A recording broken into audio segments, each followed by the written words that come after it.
ICAR UG 2021 में specially mop up round के बाद क्या कोई ऐसा लास्ट ऑप्शन रहता है जहां पर हम ICAR में एक सीट पा सकता है?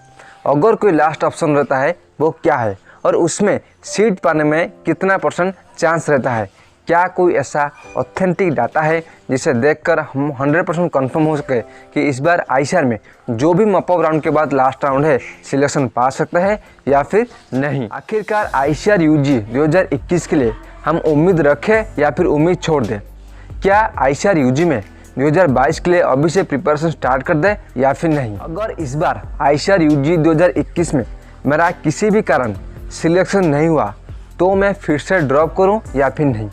क्या कोई ऐसा ऑथेंटिक डाटा एनालिसिस है जिसे देखकर हम 100% कन्फर्म हो सके कि इस बार मेरा ICAR में सिलेक्शन होगा या फिर अभी से मैं प्रिपरेशन स्टार्ट कर दूं?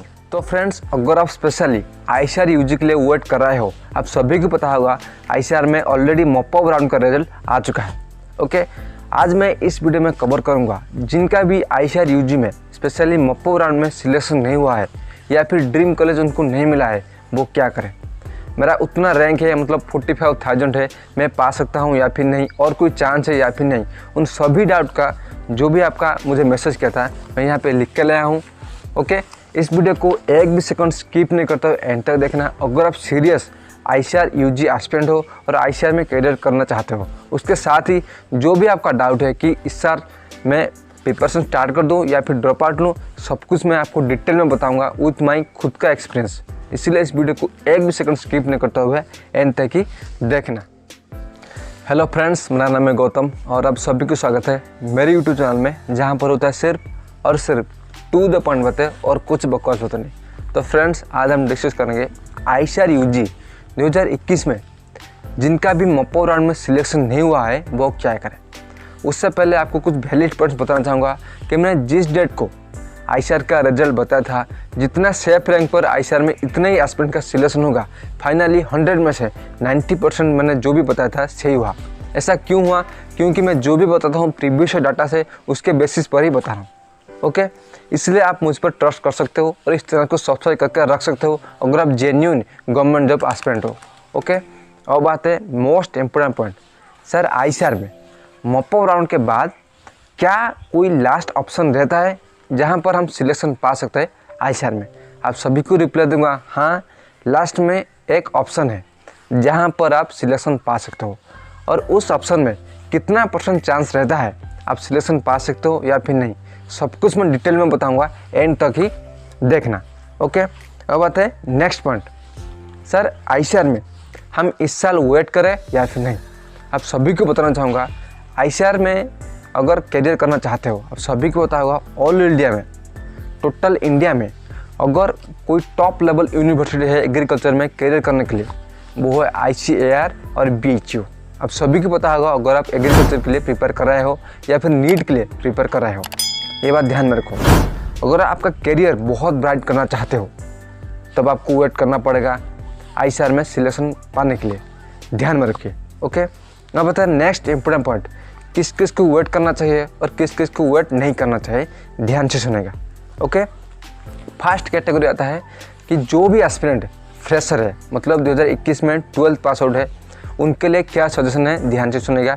अगर आप फ्रेशर है, इसी साल पास आउट हो और इसी साल BHU या फिर ICAR या फिर OUT या फिर किसी भी नीट एग्जाम हो आप दिए हो, प्लीज़ आप इतना टेंशन मत लो, ये बात ध्यान में रखो।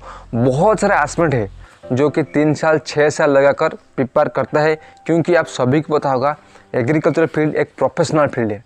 नेक्स्ट है मेडिकल फील्ड, वो का बहुत ही बड़ा प्रोफेशनल फील्ड है, ध्यान में रखो।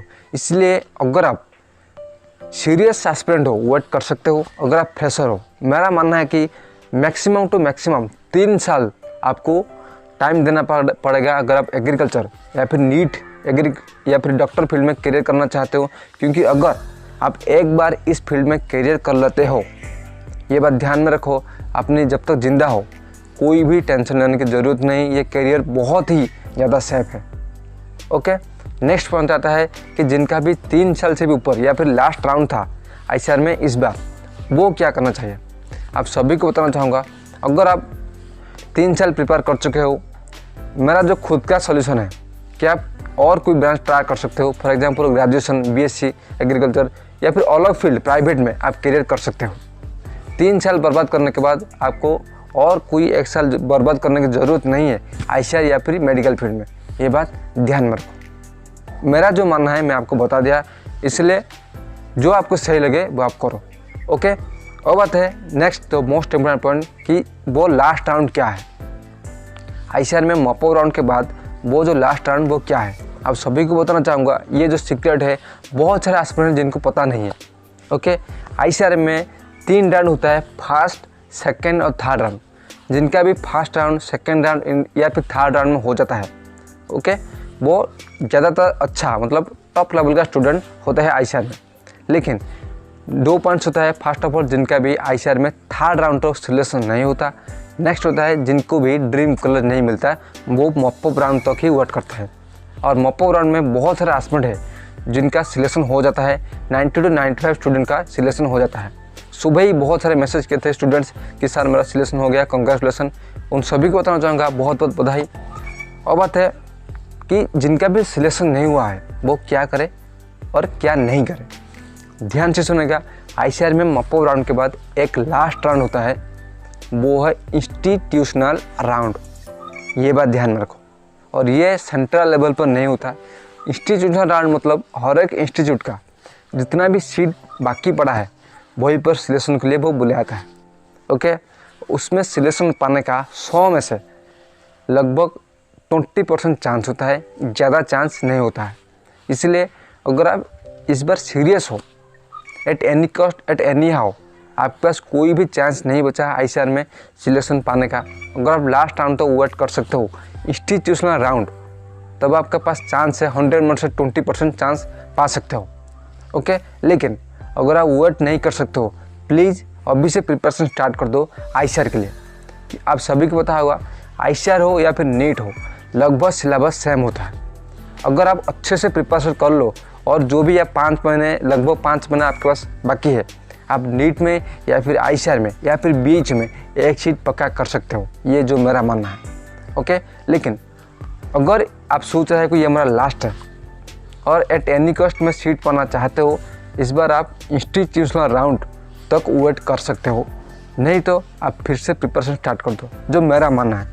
ओके, अब आते हैं नेक्स्ट और थर्ड क्वेश्चन है, सर अगर इस बार आईसीआर यूजी में मेरा सिलेक्शन नहीं हुआ तो क्या करूं?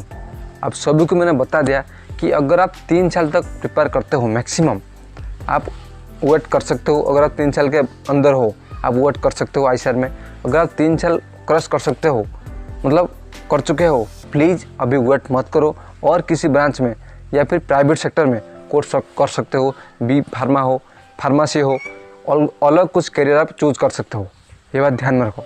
अगर फिर भी आपके दिमाग में थोड़ा बहुत डाउट है आईसीआर के लेकर या फिर किसी भी गवर्नमेंट जॉब को लेकर, प्लीज़ मुझे नीचे कमेंट कर देना। मैं जल्द से जल्द आपको रिप्लाई दूंगा और आप सभी को हेल्प करना चाहूँगा।